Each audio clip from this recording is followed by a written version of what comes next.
Hello, everyone. Thank you for participating in GDI Consulting's webinar on the Department of State's Evolve IDIQ. My name is Advant, and I head the company's capture and proposal development activities. I will be hosting this webinar alone, unfortunately, as my colleague Muge has lost her voice due to an infection and can't participate. So today's webinar is primarily going to focus on the Phase 1 proposal submission for Evolve IDIQ. Some administrative notes before we begin. The webinar is being recorded, and the link to the recording will be sent to you within 24 hours. There will be a Q&A session at the end. So any questions you come up with during the webinar, you can type into the chat system. The chat system is to the right of your screen, and I'll address them at the end. You can download this presentation by clicking on the link under File on the right-hand side panel on your window. Okay.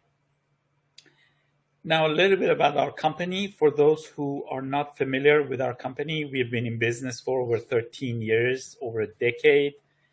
We have an average win rate of 82%. For self-scoring, it's something between 94 to 96%, because very early we know whether our client has a good chance or not, and if so, we let them know. And you can see the number of wins we've had in 2021, 143. I will not take much of your time on this. You can study this, the slide deck later on if you download it, about our company's past experience. These are some of the agencies we've worked with and written proposals towards. Okay, as far as our self-scoring experience is concerned, because the Phase 1 of Evolve IDIQ is essentially a self-scoring type of work. We've had 41 wins on the Oasis small business and 12 wins on the unrestricted. We've done Astro, a number of wins there, HCATS, Alliance, and we've held training and for APMP chapters and other clients on self-scoring, as it is our company's main focus. We've worked with small businesses all the way to very large, one of the top 10 defense contractors is one of our clients, and we helped them get on the Oasis platform. So having said that, let's see what this webinar is going to be about. We'll go very quickly into an Evolve IDIQ 101. It's a course or introduction about what the IDIQ is about. Then we'll discuss the phases very quickly. And then the main part of the webinar will discuss the self-scoring submission of Phase 1. We will also touch on the technical challenge white paper that is also required on Phase 1, and then discuss score optimization and how to ensure that your proposal is compliant. And at the end, we'll go to a Q&A session and discuss any questions that you might have. Okay, let's discuss the Evolve IDIQ very quickly. It's a Department of State multiple award IDIQ. The budget is $10 billion. You can see the solicitation number. The RFP is obviously out. Everybody knows that. February 25th of this month 25th, 2023. It has the unrestricted and total small business tracks, and you need a secret facility clearance at the time of submission. So if you're going to prime it, you must present your secret facility clearance documents along with your proposal. So that actually removes a number of companies from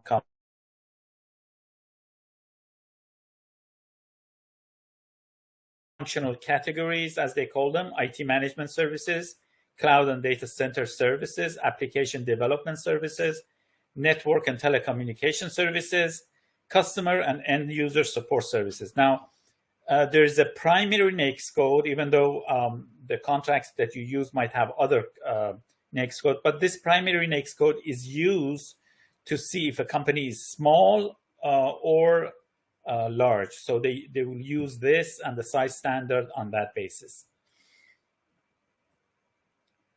Okay.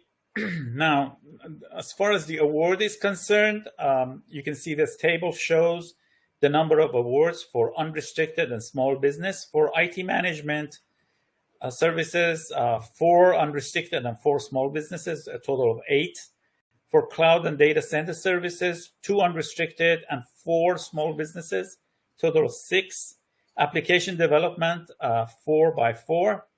And then for network and telecommunication services and customer and user support services, it's a mixed, it's a 6. So they're not going to give any priorities to small businesses. They're going to pick the best 6. So overall, there's going to be 34 awards under this multiple award IDIQ.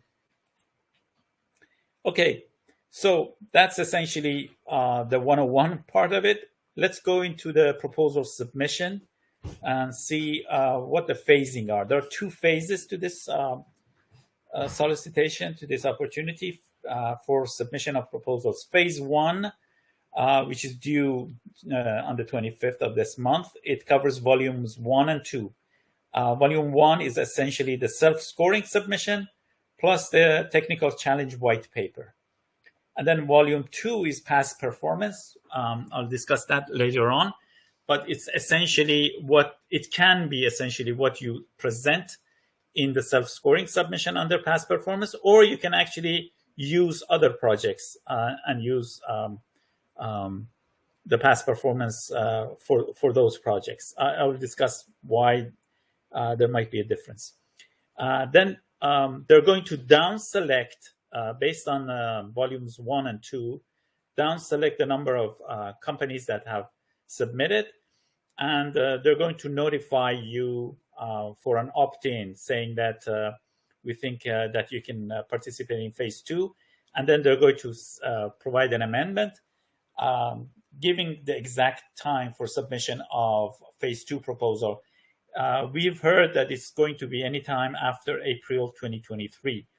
And that part of the proposal will have 4 other volumes. Volume 3 is sample task order technical submission. Volume 4, management approach. Volume 5, the small business participation plan and the commitment letters from your subs. And volume 6 will be the narrative about pricing and the pricing table itself. We're not going to discuss phase 2. We're going to discuss only phase 1 today.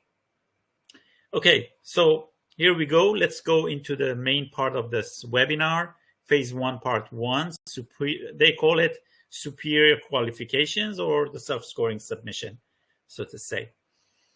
Okay, so the max score that you can get, so far as I know, it's 22,780 for application development, 2,930 for IT management, and 2,830 for all other functional categories, the 3 others. Now, there's no minimum established threshold, but we suggest that your goal to be over the 80% threshold, if you can.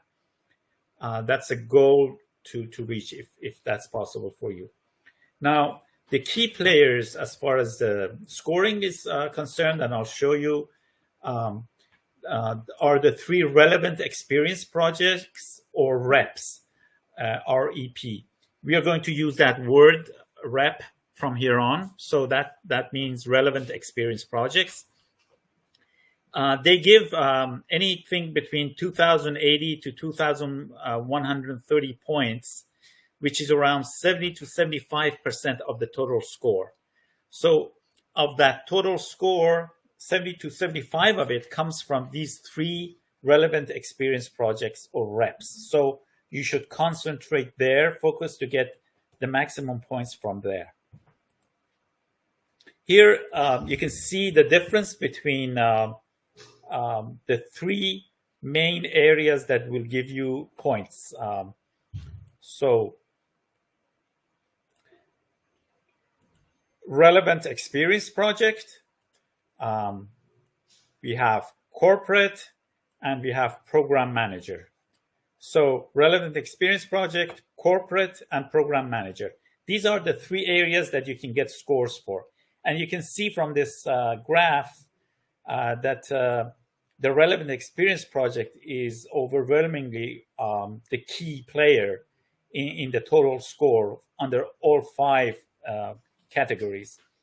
If you look at it in another way, here you can see each of these compared. So you can see that the rep compared to corporate or compared to program manager, it gives you much higher score. So this is where you should focus. I'm not saying that you should not focus on the other two.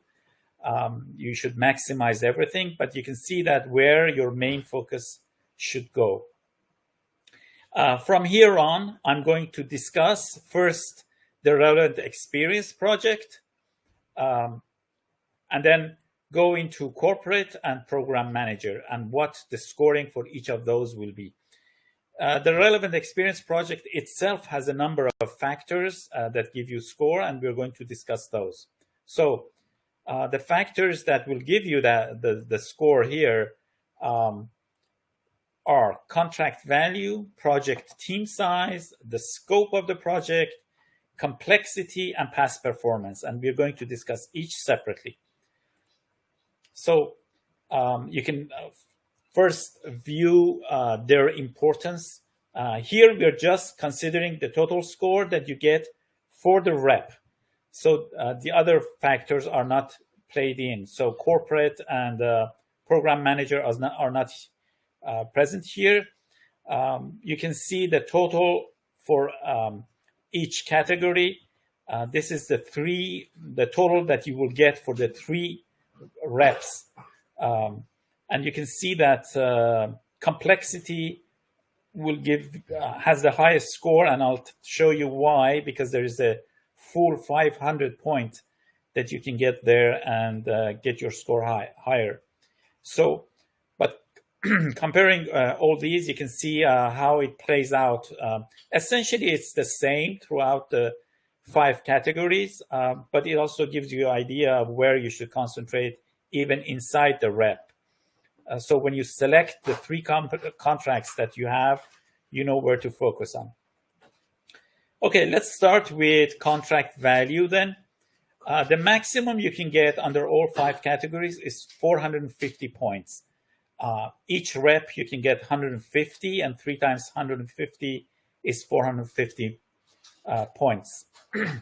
The way it works is that for each, you have to have a minimum $5 million, and then over that, for each $1 million over the 5 million, you get 5 points. So say you have a project that has value of $15 million. You get 50 points because you get 10 times 5, which is 50. The first 5 million you don't count. So 10 million remains. 10 million times 5, you get 50 points. Now, the contracts that you can use, and what I'm going to explain here is the same for all the other factors under the rep. So the contracts you can use can be standalone, task orders under a multiple award or single award IDIQ, BPA, FSS, or BOAs, or similar. Contracts can be federal prime, federal subcontractor, or commercial projects. Now, those federal subcontractors are used mainly for small businesses, if you are a small business prime. Contract value in the project labor total estimated value for ongoing projects, the total expected value. So if you have an ongoing project that has a value, you might have received only $1 million. Completed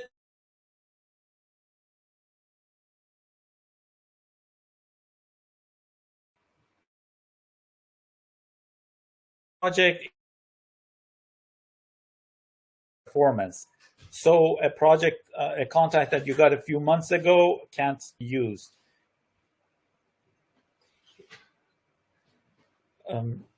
Okay, it seems that I don't have sound. I'm being set. Okay, it seems that everybody's hearing me now. Good. So I was saying that if the project is ongoing, you have to have at least 1 year of completed performance. So anything you got a few months ago, it can't be used. But if it's a completed project, it must have been finished, completed within the last 3 years from January 25th, 2023. It could have started 10 years ago, doesn't matter. But the completion date must be within 3 years. So going back from January 25th, 2023, you have only 3 years. The completion date must be that. And then ODCs and indirects can be used as contracts. Moving to the next factor. Okay, project team size. They're talking about the FTEs, how many FTEs you use. So here you get 405 points. Each contract you can get maximum 135 points for. There are 3 contracts, 3 reps. So the maximum is 405. You get more points. You get points essentially if you have 5 or more FTEs. So for anything below 5, you don't get any points at all. Now, the way it works is that you get 3 points for every FTE over the minimum 5. So if you have 15 FTEs, if you have 15 FTEs projects, you get 10 times 3 or 30 points. Now, again, the same requirements for contracts stand here, type of contracts that you can use. And as far as the FTE is concerned, FTE means a full-time employee or an employee that is scheduled to work on the project at least 8 hours per day for 40 or more hours per week. That's considered full-time FTE. However, you might ask that during the project, you might have, at one point, you might have 10 FTEs and another point 15, and it might be varied. The RFP says that when you're calculating the number of FTEs, use the highest value supported during the period of performance. So use the highest value, not necessarily the average or anything like that. Again, here, ODCs and indirects can't be used. Okay, scope. Scope means how many sub-capability areas which are defined in the RFP under each section, under each domain, did your project cover? All domains get 150 points except for IT management, which gets 200. The way it works is you can see from the table, for example, under IT management, if you have 3 or more areas, if your projects cover 3 or more areas, you get 50. I should say that you sum up the 3 reps and then calculate this. So maybe 1 rep doesn't cover anything, but the next rep covers 3, and then the third rep covers 2, so you have 5 overall. So you consider the overall, the sum of the 3 reps here. So 3 or more areas, you get 50 points. I'm talking about IT management. 6 or more areas, 100 points. 9 or more areas, 150. And 10 or more areas, 200. So essentially, you can look at this table and see how many points you can get. It varies depending on the domain or the functional areas that you're going for. And if you want to know what those sub-capability areas are, refer to pages 30 to 41 of the main RFP document. There you can see all the sub-areas, and then check your contracts check the 3 reps and find out where you stand. Okay, now we come to complexity. Complexity has 5 different factors that gives, 4 different factors that gives it points. Multiple locations, you get 25 points if you have worked in multiple locations, more than one. So 2 is enough. It doesn't matter 3 or 4. 2 is enough. You get the point. 25 points per contract. 3 times 25, 75 points. And it's the same under all categories. For hardship location means that Department of State provides danger or imminent danger pay, or if you might have worked for other organizations, but it is considered a danger or imminent danger area. Here you get 50 points for each contract. 3 times 50 is 150.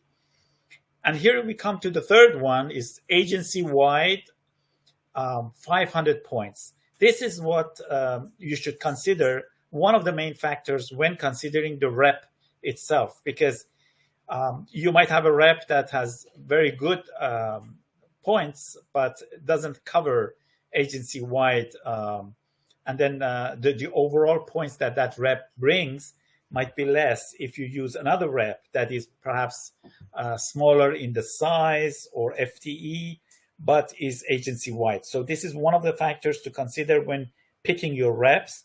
You get 500 points and only from one rep. So even if all 3 reps do have this feature, you only get it for one. So 500 points if one of the reps that you use involves agency-wide support and or work across more than one of the bureaus, program offices, or the organization within the agency. So you need to cover the entire agency or multiple bureaus. If that is the case, you get 500 points.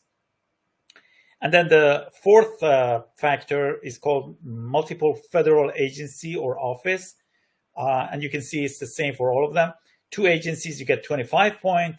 3 agencies, you get 50 points.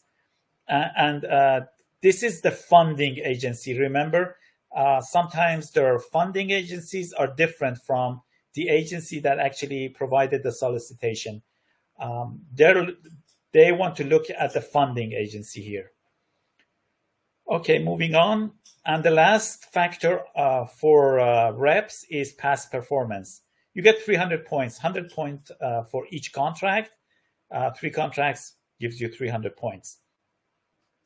It's based on the system that if all contracts, the overall rating is exceptional, you get 100 points.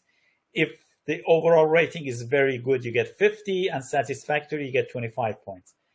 Now, remember that overall rating means that the average value of all subcategories, because there are some different categories under a rating, you have to average them out. And usually the way they average them out is that they give a number value to them. Exceptional is 5, very good is 4, satisfactory is 3, marginal is 2. And then you add them, divide by the number of subcategories, and you get an average. And that is what they're going to look for.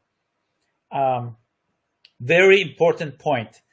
CPARs may not be submitted in lieu of PPQ. So even if you have CPARs for these contracts, it doesn't count. You must fill out those PPQs that come with the RFP documents. In other words, you have to get them signed by the contracting officer.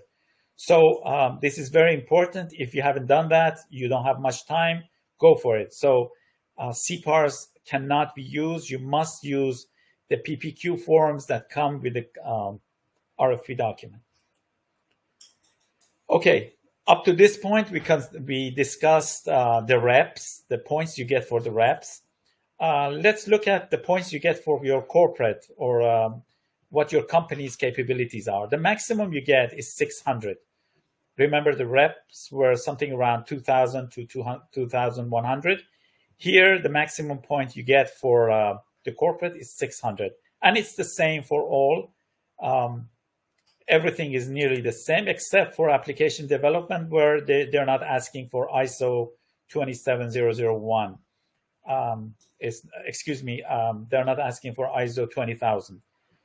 Otherwise, everything else is the same for under all categories. You get 100 points for DEIA plan. For CMMI, if you have CMMI 2, 50 points. If you have CMMI 3, 100 points. And then for ISOs, you can see that you get for 9001, you get 100 points, 20,000, 100, and 27001, 100 points. If you have EVMS, you get another 100 points.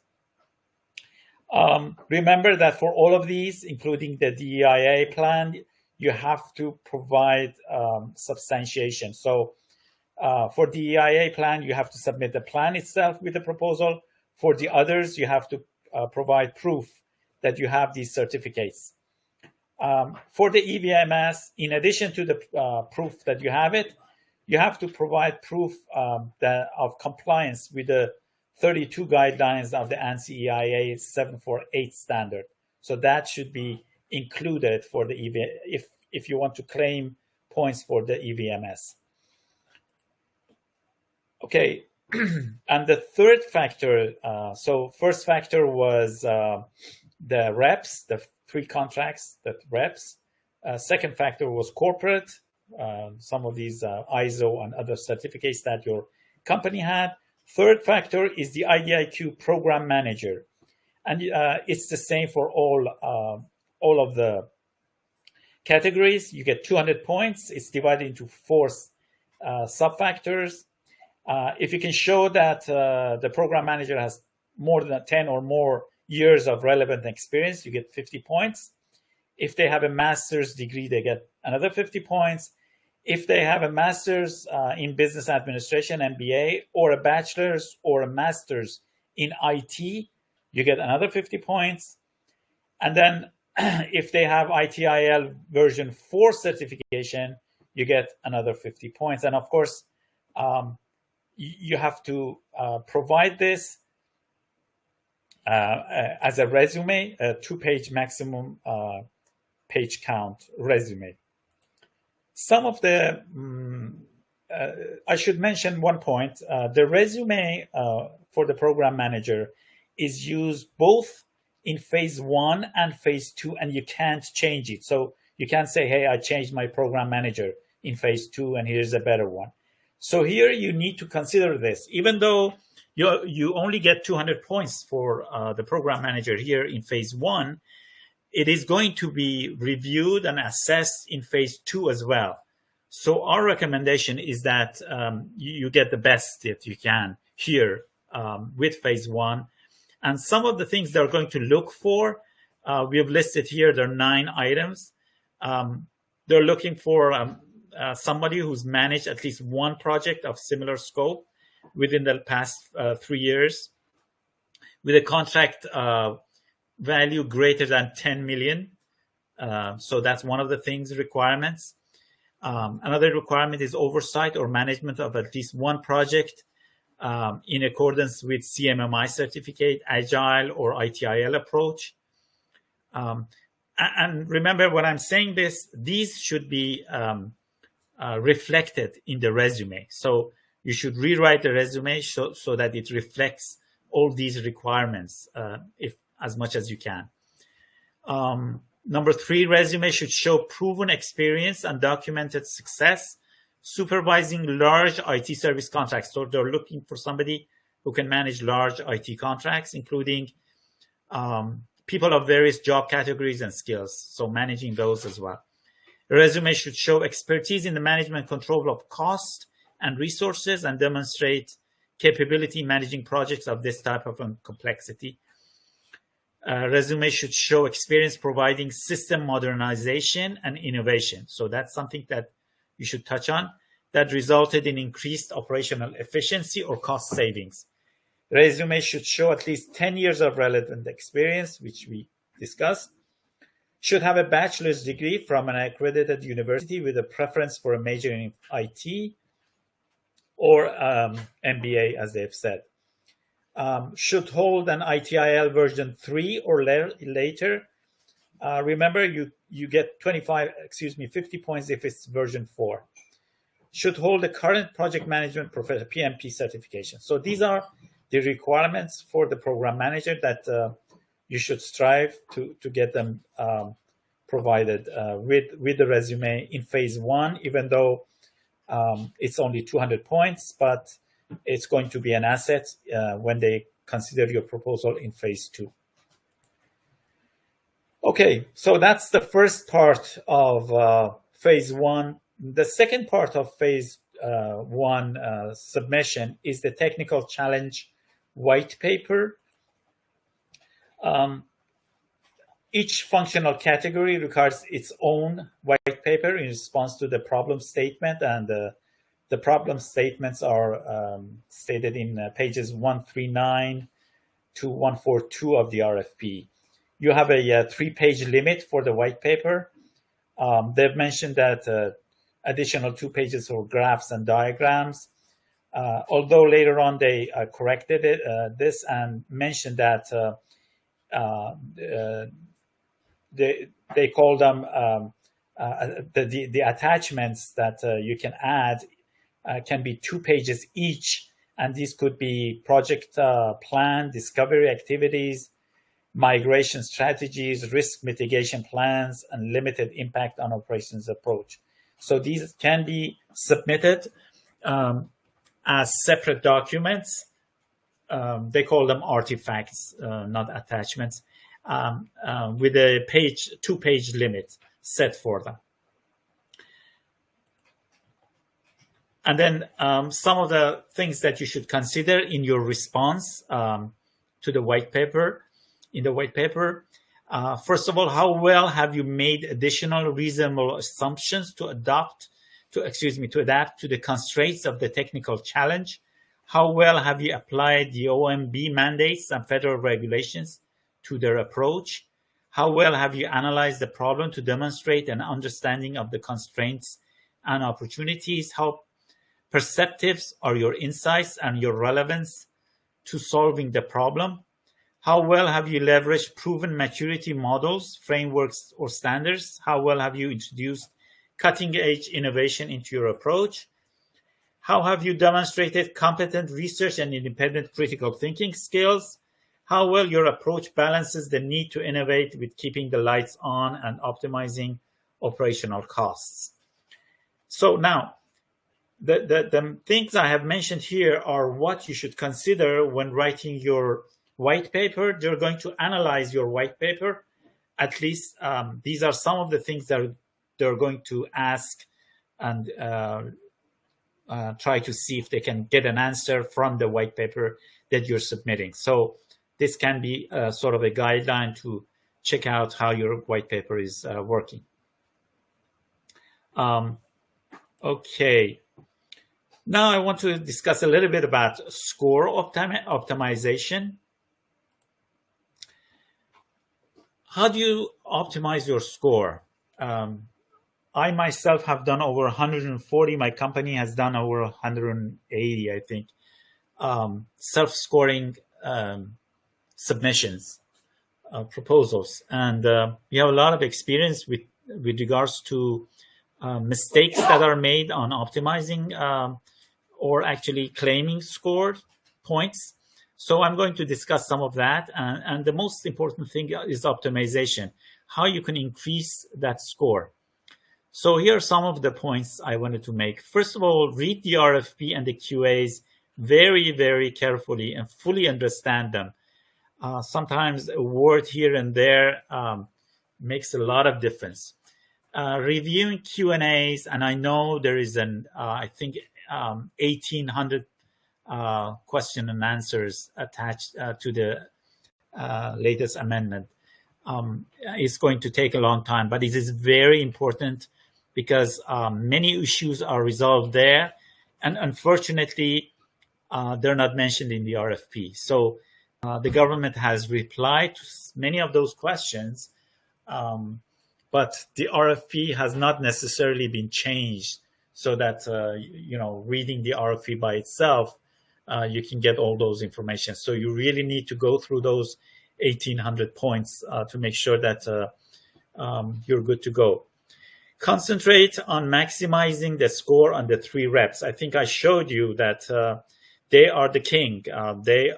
The maximum, they create 72 to 75% of the score, and you should really concentrate there to get the high score, especially since there are many factors involved, and juggling your contracts and trying to find out which one is the best, which one will give you the highest, is the job that you need to do to optimize it.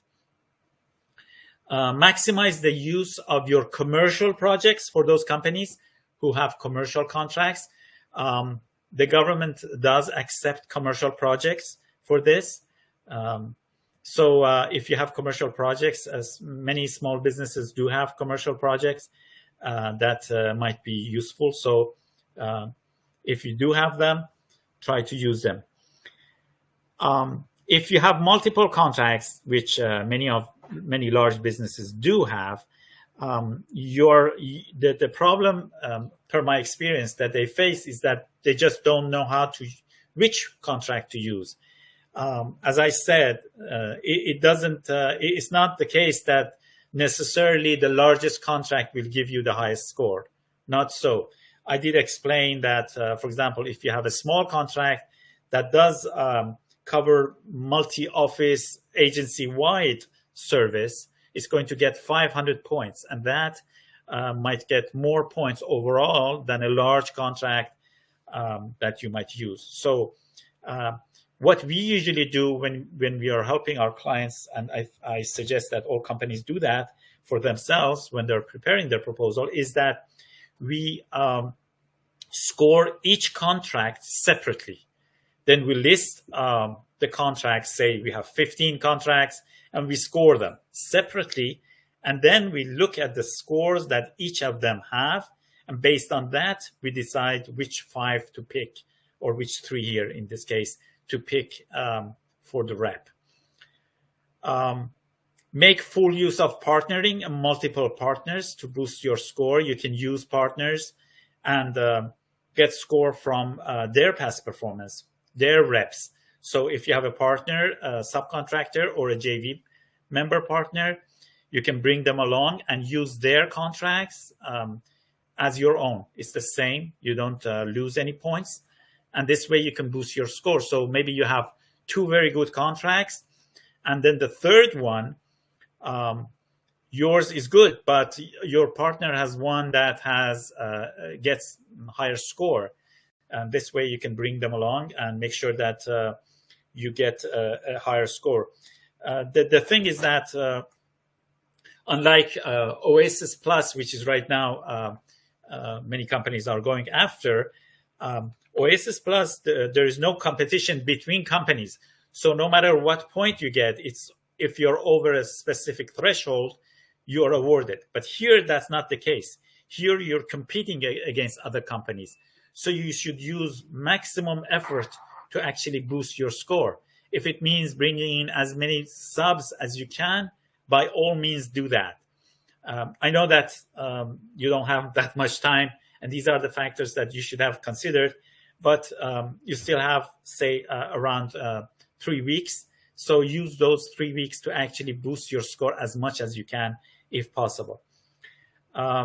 Last recommendation is if you have not prepared this kind of proposal, and I'm assuming all who have participated have already started on their proposal and have prepared it, but I'm going to say it anyway, outsource it. If you have not done self-scoring before, it's going to be a uphill battle. But for reviews, by all means, try to get even if you have prepared it yourself, try to get it reviewed by a third party. So you can actually get it to maximize your score and make sure that it's compliant. I'll touch on that later on. Okay, now let's go on to the idea of compliance. Why is it so important? Per our experience, this is the government's first line of defense. They're going to get a lot of submissions. They don't have the time to go through everything. So what do? they look for non-compliancy, and it's written very clearly on the RFP. If you're non-compliant, they put you aside. So that's their first line of defense. You should really make sure there's no uncompliant issues in your proposal. Now, some of the things that make you non-compliant does not necessarily mean it's in the format. Misunderstanding the requirements and their consequences, including overscoring yourself when you don't understand the requirements properly, that's one of the non-compliant issues that usually pops up. Contracts used as reps not being entirely relevant. So relevancy is an issue. Comparing NAICS relevance or flat out irrelevant content for functional areas. So sometimes you do like to be relevant, but you're really not. So that's one of the things that you have to watch out for. Another important thing is incomplete substantiation. That's really important because you might really deserve the point, but if you don't substantiate it with the proper documentation as required by the government and the RFP, and you don't put them in the right place, you don't properly annotate and everything, so your substantiation is incomplete, the reviewers are just not going to give you those points. And then simple things like contracts not having proper signatures, NAICS codes or PSCs, this sort of things happen. I've seen it. You have had time to go after and chase the contracting officer, but you still have three weeks as well. Make sure that all your contracts that you submit as substantiation have proper signatures from the contracting officer and have the proper information. If not, chase the contracting officer and get it done. Or the PPQs, you submit the PPQs, they must be signed by the contracting officer. I've shown saying contracts not showing proper relevance. They might be relevant, but, and you know this contract was relevant, but for any reason, it has a different NAICS code, it has a different PSC, and you don't provide the necessary documentation to prove that it was really relevant. You have to provide the statement of work, highlighted, and things like that. And if you don't do that, and if you don't show proper relevance, you lose points. And then the final thing, and I've unfortunately seen problems here too, not submitting the proposal correctly to Symphony, including not annotating them properly for Symphony cross-reference. I hope that everybody has participated in the latest training that the government put for submission to Symphony for the DOS Evolve. If not, you should actually watch that training. I will try to, in the Q&A, I will give you the link for that. But I've seen many instances where companies have made mistakes in the format and in how to submit the proper documentation to the proper places.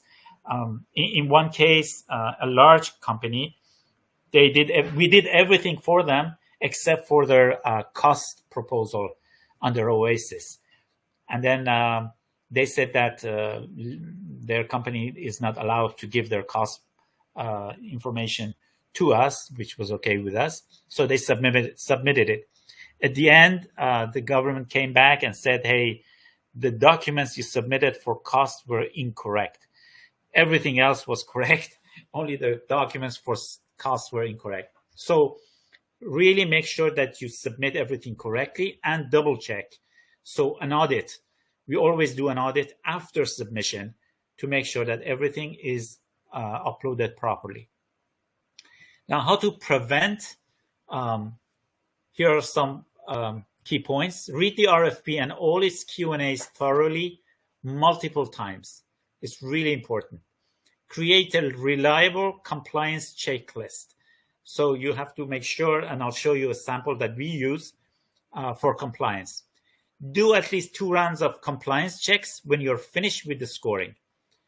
Attention to detail is vital. Check every single item per the RFP sections L and M multiple times to ensure they're compliant. And then discuss compliance with your team. Somebody should be a devil's advocate and try to check different scenarios. Always assume that you have missed something. Do multiple audits of the requirements as well as how you have scored yourself. Sometimes you really want to score yourself higher where you don't deserve it. And then utilize a third party to review your scoring and your proposal documents to have another set of eyes check your work. Per our experience, I've worked with very, very competent proposal managers in companies, but we are all human, make mistakes. So make sure that you utilize a third party to actually review your proposal before you submit it. Okay, here is a sample of the audit and preparation checklist that we use for Evolve, we have used for our clients. You can see that for each rep, and these are the 2 reps can be seen, the third one is incomplete due to the size limit. For each rep, there are items that we check, and then those green column is the start. We do the first review, and if there's a problem, we color it orange. If it's okay, we color it green. And there is the second review, and then the final is when the final is prepared, we green it. And when after submission and we do the audit, we make a green sign here again. So, and we have written what we check for. These are some of the things that we check for. Of course, it's more detailed, but this gives you an idea that how we do it for our clients. You should prepare something for yourself as well when you're preparing the proposal, or if you're doing the audit yourself. How we can help in case you want. We can provide free consultation, no problem. Just coordinate with us and we can answer any questions you might have. We provide full proposal development. We're already doing it for 4 customers already. We have separate teams dedicated to these customers. And there we do score assessment and optimization, full proposal assembly, full and multiple compliance checks, and uploading to Symphony. So if we are doing full proposal development, we do all these services for our client. We also do reviewing and auditing for other clients who are doing it in-house. For them, we do 2 rounds of compliance checks. We check to see if there's any way we can optimize their score and get it higher. And then we help them upload to Symphony and audit it there. So these are the different services that we provide to our clients. If you download the presentation slide, here are our phone numbers as well as emails, so you can communicate with us. Myself, Ab, for technical, and my colleague Maroon Friedi for sales. Okay, we have now reached the Q&A. Here we go. I have the questions. If I'm not able to finish because we only have 10 minutes, I will certainly, I have all the questions you have and you've submitted, and I will send you a reply for those questions. As I mentioned, the recording of this will be sent, this webinar will be sent to you within 24 hours. So the first question is there a separate training available for submission through Symphony? Yes, there is. Let me give you the link, and I will put it on chat so everybody has the link to the webinar. It's on YouTube now, so you can actually use that and watch the webinar that the government provided for Symphony. Now, the video has 2 parts, just for your information. First part shows you how to submit your Evolve proposal to Symphony. And the second part shows how to register your company. If in case you have not registered, obviously you need to be registered to be able to submit your proposal. So first, you have to register. The second part of the video covers that. So if you have not registered, do so as quickly as possible. So if you have questions, they have a help desk that can help you. Next question. Do we need to have a top secret facility clearance when submitting our proposal? No, you need to have a secret facility clearance at the time of proposal submission. But this must be the final, not pending one. It must be a final clearance. And you should upload with your proposal a NIST, National Industrial Security System, facility verification notification as evidence of your FCF. Now, at the time of TO bidding, task order bidding, once you're on the contract, then you need a top secret clearance, facility clearance. So you have until from now till that time to get your top secret facility clearance. But right now, for submission purposes of the proposal, just secret is enough. Again, final secret, not pending. Next question. Can we use CPARs for the past performance ratings? As I mentioned, no, you cannot. They're very explicit on that, that for the 3 reps, you need to get the PPQ forms past performance questionnaire. PPQ stands for past performance questionnaire, but they're specific for each of the categories. So find the one the category you're going for, and use that PPQ. They are part of the documents, contract documents, RFP documents. You can download it from SAM.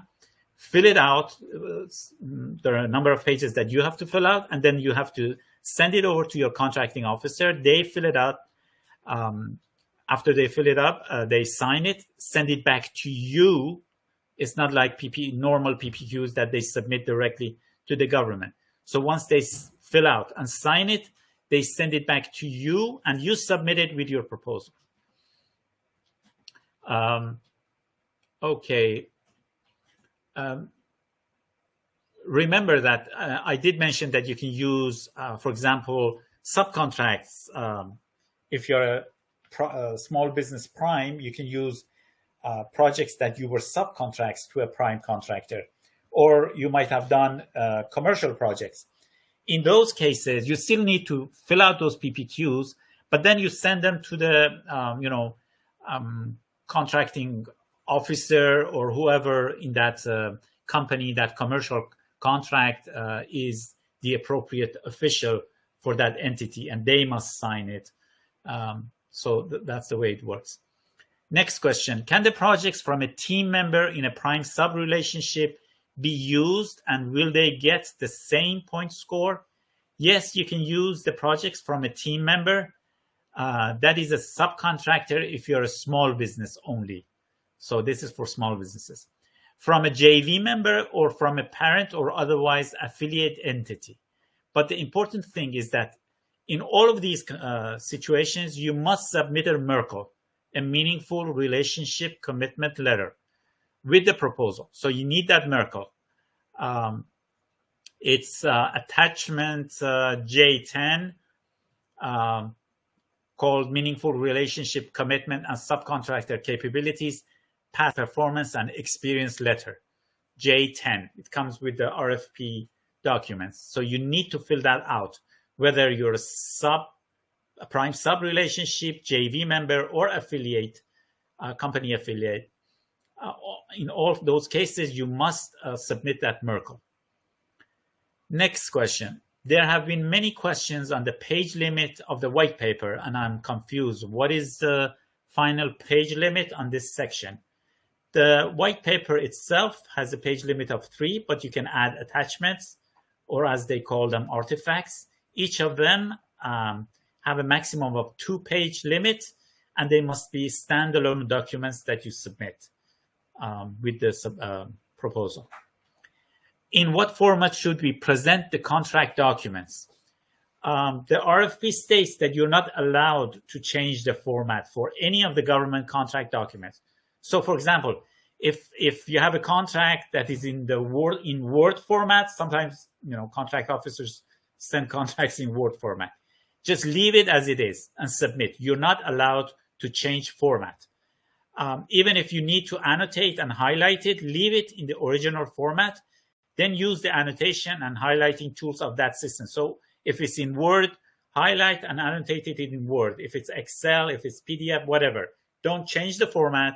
Just use the annotation highlighting tools of that software.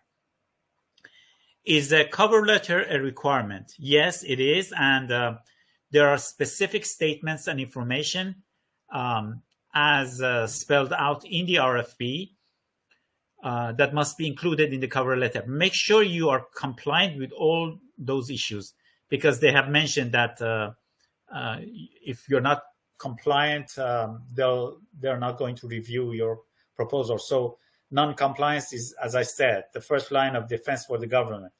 And they haven't said non-compliance is the killer where. So maybe even if you don't have a cover letter, the wording of the RFP allows them to put you aside. So don't risk anything. Make sure that your cover letter covers all the issues and is spelled out in the RFP, all the issues that they want you to cover.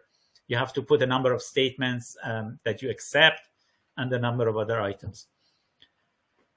Okay, so how important is the PM resume? I think I covered that. You get 200 points for phase 1, but since it's going to be used in phase 2, you should go for the strongest resume that you can. For multiple locations, what is the criteria?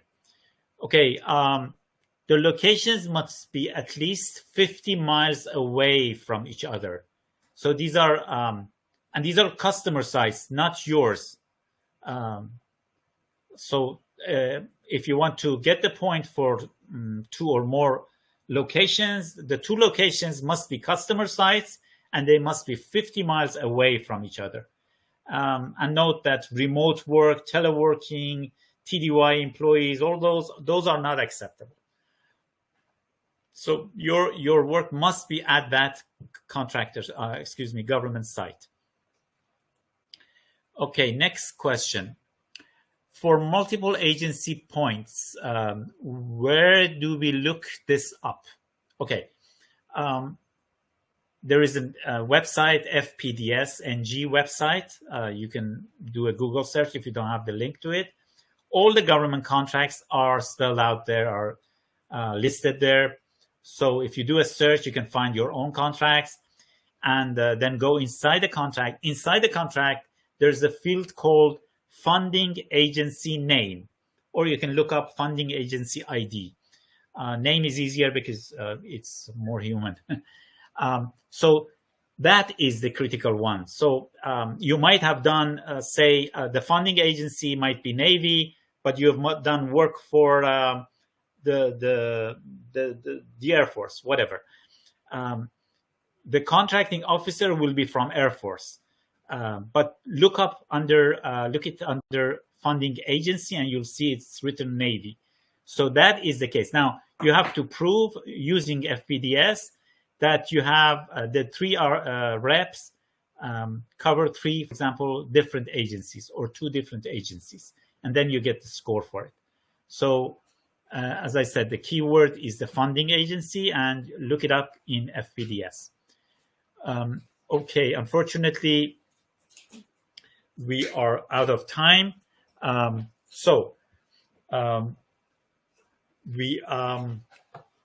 received a number of other questions from you.